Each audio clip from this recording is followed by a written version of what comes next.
Hi everyone, Coach Dorothy here with Inspired by Choice. Today we're going to learn to flip the switch in our brain towards positive thinking so that you get more of the results you want and less of those that you don't. Most people spend the better part of their day focused on negative thinking and practically no time connecting to the positive. Well, if where our focus goes, our energy will follow, then it goes to say that the more positive thinking, then the more positive the results. Today, we'll start to reprogram your brain with a simple three-step process where you notice a thought, assess it for desirability, and then offer it a positive reframe in the form of something that you want instead. Let's apply that now with an example.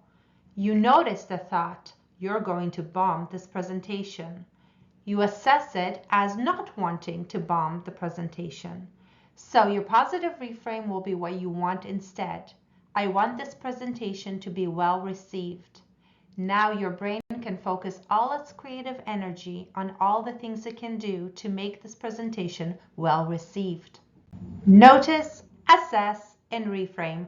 Now that you know it, try it in your own life today.